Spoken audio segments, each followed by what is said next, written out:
Hello, and today is the day. It's the day I'm going to do my first car review on the channel, Drive 30A, so welcome. And I'm extremely excited to do a car review on my 1969 Ford Mustang Grande, affectionately named, there she is, Ole Blue. Stay tuned.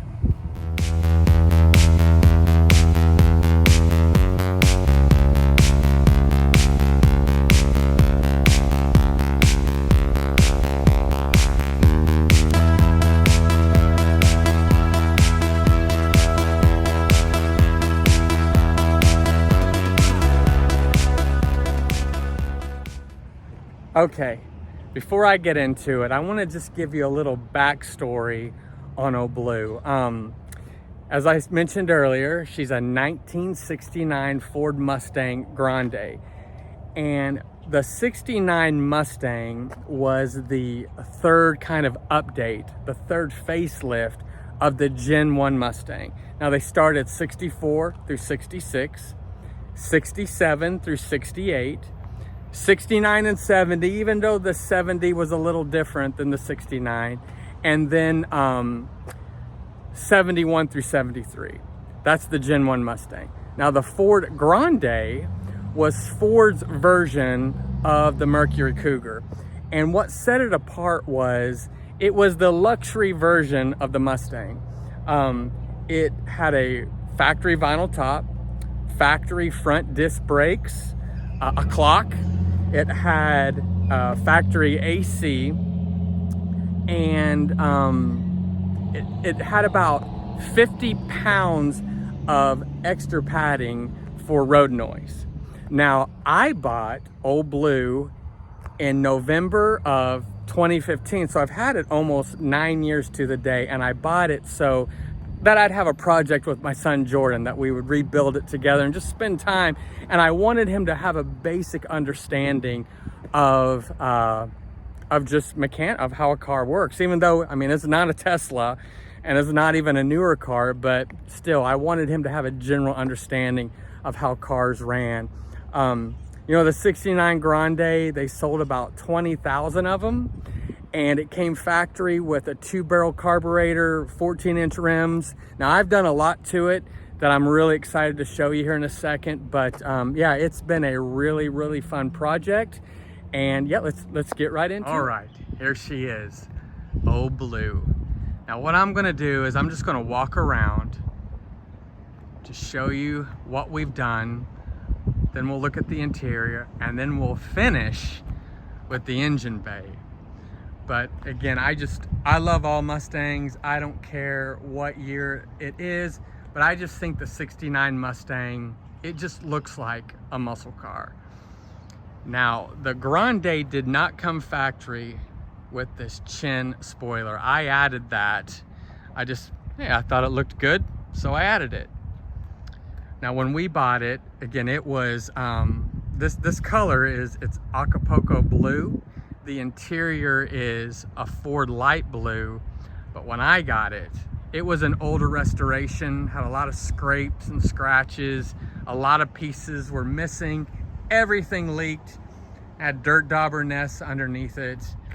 But one of the things I did is I pulled the VIN number, and it came from Dearborn in November of 68. It was shipped to Memphis, the Memphis Ford district, and then I bought it in Nashville. So this whole time it could have been a Tennessee car.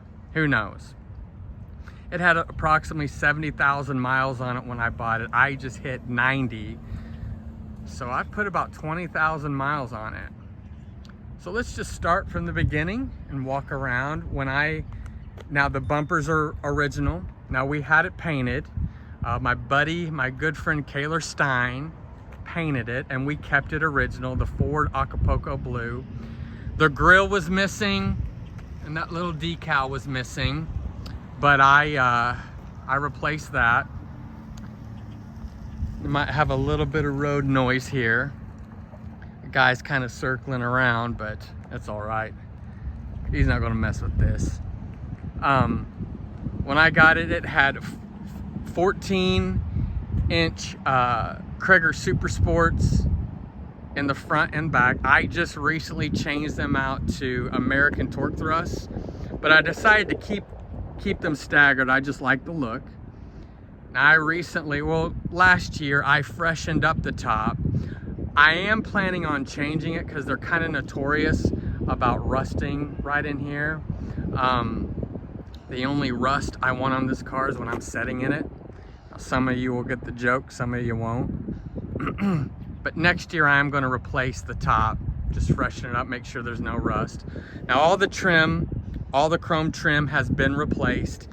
My unsolicited advice, if you can reuse the original trim, do it.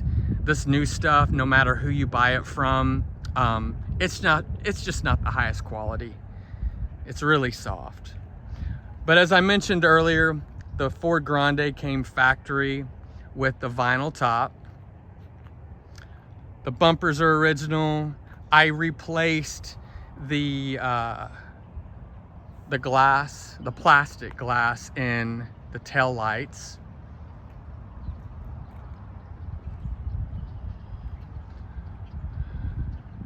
But yeah, that's a 1969 Grande.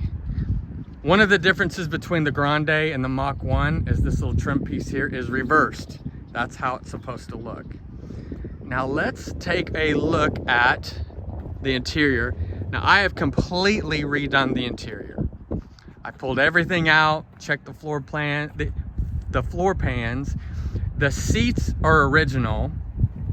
Now everything is original. I've just freshened it up. These door panels, I just finished fixing them up. Now these door panels are notorious about just wearing out.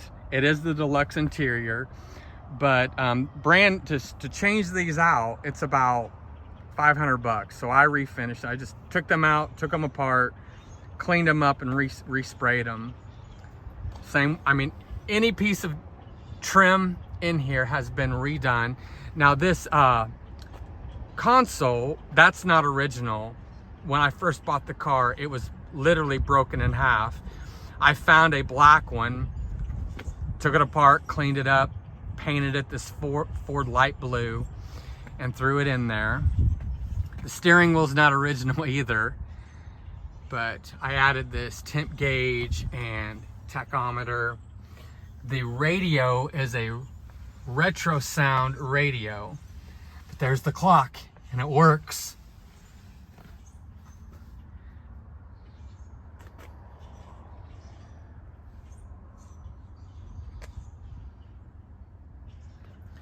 All right, that's the interior. It's the Ford Deluxe interior. It also has factory AC, and here in Florida, that's a must, and it works. It blows cold. Now let's get to the fun part, the engine. Now let's see if I can open this thing with one hand. Let's see how talented I am. There we go. Okay. Now, I'm gonna just start from the front and work my way back. I just recently repainted the engine bay. I went with a satin black. I've seen guys go gloss black to flat black, and some people can get pretty heated on what they think you should do. I say just paint whatever color you want. When I bought it, it was all, the guy that restored it, it was an older restoration. I mean, he must have loved chrome. His teeth were probably all chromed out because this baby was chromed out. Everything had chrome. I've wanted to take it back to closest factory as possible. But what I've done is changed out the radiator. I upgraded the radiator to a heavy duty. It did kind of overheat. It overheated when I first bought it. Changed out all the electrical, all the hoses. As I said earlier, it's factory AC. Now that's not the original compressor, but it does blow cold. My son and I completely redid the brakes. That's a new power booster and master cylinder, all new lines. A couple of years ago, I changed out these valve covers. They were chrome. Now this breather, I just took a chrome breather, and painted it Ford blue. Changed out the distributor, all the spark plugs, and we added headers actually when we first got it. There's some headers in there. Most of the parts that I order come from CJ Pony Parts. They've just been a great company to work with. Now, as I mentioned, it was an older restoration, and when you get these cars, all these old cars tell a story. And mine, as I dug into it, it was telling me a story that at one point someone hit it right here, because as we started removing the old paint, there was a lot of Bondo right in this area and in the hood. So my buddy Kaylor was like, I think we need to replace these panels. So I replaced this fender and the hood. That's not original. Also, I spent a lot of time underneath it this spring. I put a new oil pan and gasket, completely went through the transmission, all new gaskets, seals. I don't like cars that leak. If you're gonna have a classic car, they leak. So I was just obsessed with stopping the leaks, and for the most part, it doesn't leak anything right now. And I also kind of freshened up the axle. I pulled the axle, just scraped off 50 years of grime, repainted it, put new seals, and yeah, now it may, you know, these cars came. Oh, I just missed a lot of stuff. These cars came factory with the 2-barrel carburetor. It has a 4-barrel Edelbrock with an Edelbrock intake. And factory, they were around 225 horsepower with the headers and the spark plugs and the 4-barrel. If I run a little STP through it and some high octane, I get about 1,200 horsepower. No, I don't know how much horsepower I get, but let's just say 1,200. So yeah, that's, I'll tell you what, driving these classic muscle cars, you know, here in Florida in the fall, it gets around 70 degrees, no humidity, and you're just cruising down 30A or there's really nothing like driving an old classic car on the road. I love pulling up next to Teslas and let them rev their engine. I've got a buddy that's got a Tesla, and we've been in this big debate on who gets the better gas mileage. I think I've won, but, well, this is Ole Blue, guys. Now, how did I get the name Ole Blue? Well, one, she's not red. She's blue, and she's old. So she's Ole Blue. But this project my son and I have been working on for about 10 years, and it's been, if I got any dads listening to this, it's probably been one of the highlights of being a father, being able to work on this car with my son and driving it down the road. We own it 50-50. Half of it's his, 50% of it's Jordan's.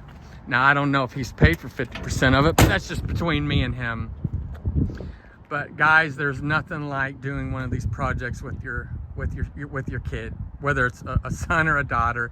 It's the time that we've spent together and just talking and dreaming about what we want to do has been worth every penny. Well, if you got any questions or would like to know more about Ole Blue, please just shoot me a message. I love talking old cars. I don't care what car it is. I just love cars. I love working on them. I love talking about them. And so if you ever send me your story, I'd love to see what project you're working on. Until then, guys, thank you for turning into Drive 30A. I can't wait to see you. I'll talk to you soon. Bye.